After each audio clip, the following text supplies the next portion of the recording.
KNS 4526 wire bonder. It's a deep axis, has the clamps above.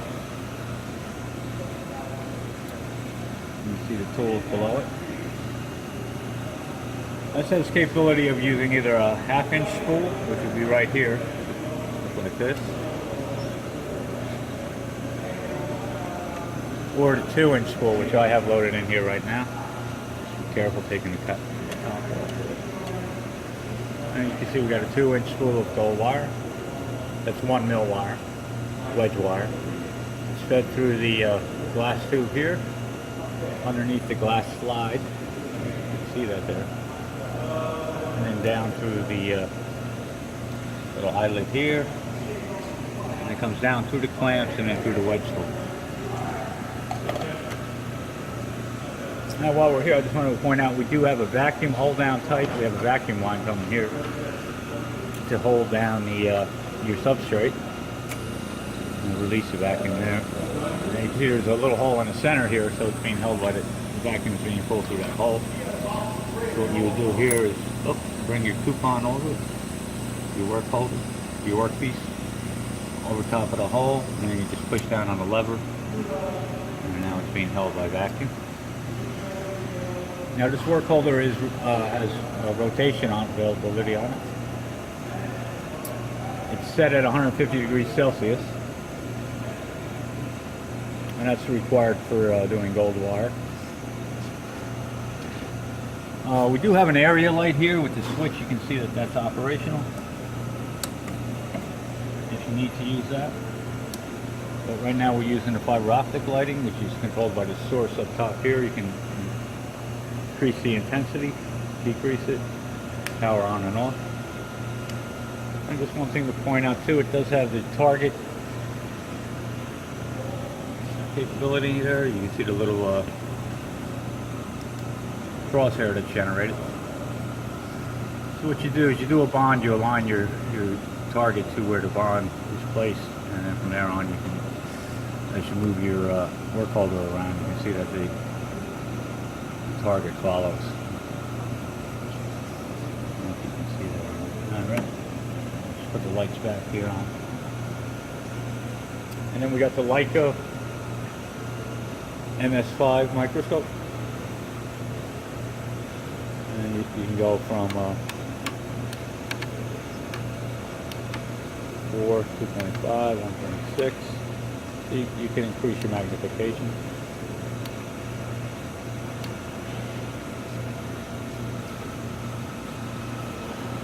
Alright, your chessman is on the right hand side here, and that's used to position your work holder. You do use the left side mouse button, chessman button here, to do your semi-automatic bonding, which I have it set to right now. The settings here. Oh, the other thing too I want to bring up is it does have the high-low reset. If you need to have a little more clearance to remove your work from the work holder, you can put it into the high position, and you can see that the head backs up out of the way. You set here, and I'll put it back to low, and that's high. So you can start in either reset position. This just allows for a little bit more clearance. I'll just put it back below for now. Now, as I was saying before, we're in semi-automatic mode. You can position your work underneath. I'm going to look through the microscope, and I'll go ahead and do a couple of bonds just to show that it is operational. And again, I'm going to be using the left side button here. So what I'm going to do is I'm going to press and hold.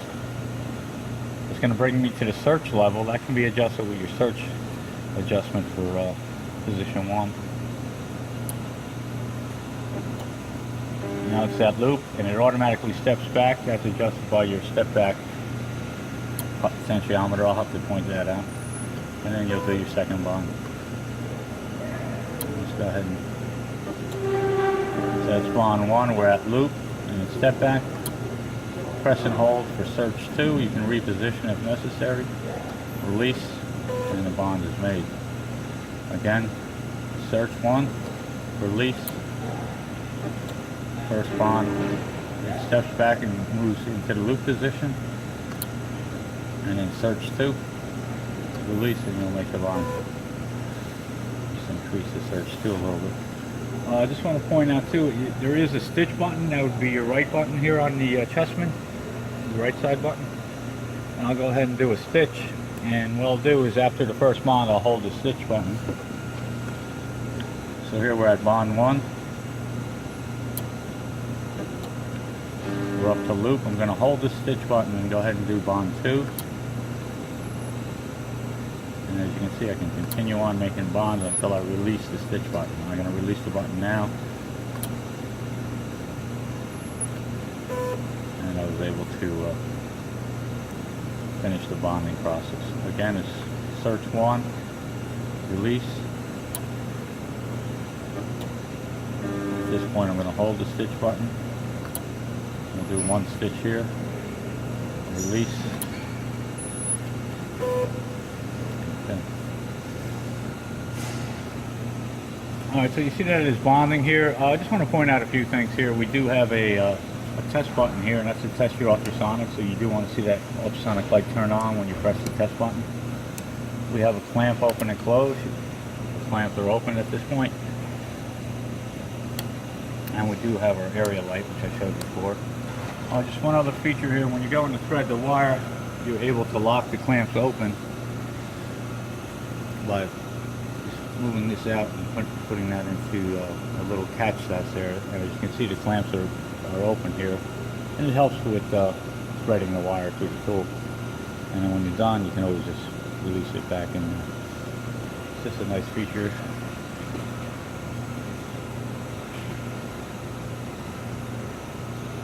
Okay, fine. I just want to point out here too, we got our loop settings adjusted using this potentiometer. We have our bond 1 settings here, which is search, power, time, and force. And the same for channel 2, which will be your second bond setting. On the right hand side here, we have the high-low setting, which I explained. We have a setup reset. If you ever need to reset the machine, go ahead and hit the reset button. You have your step back, kink height, tear, reverse, and Y speed adjustments are here on your right hand side. You will receive a manual that will explain exactly how to what each one of these controls do and how to change some of the bond settings if necessary. But right now I'm just set up for 1 mil gold wire. And again, we're using the deep axis type tool. And then finally, I'll just show you, I'll go ahead and switch it to manual. And to do manual bonding, you'll have complete control of the bond head at this point. You'll use this black little push button on the side here, and as you can see, as I press it up and down, the bond head moves up and down. So I'll go ahead and do one manual bond just to show that that's functional.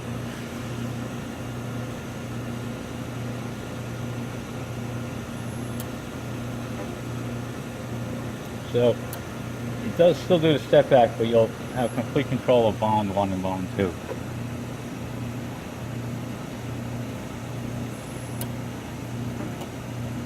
Oh no, it doesn't do the step back out on this here.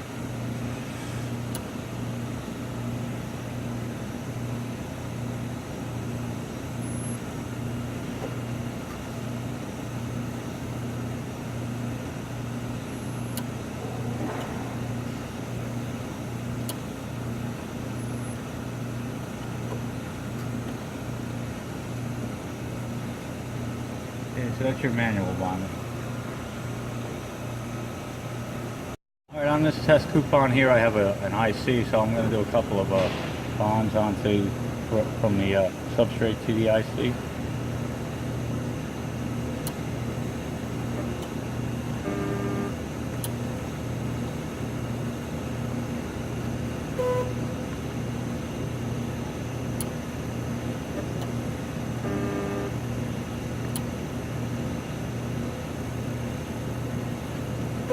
Okay, I'll do one more. I did 2, and here's the third one.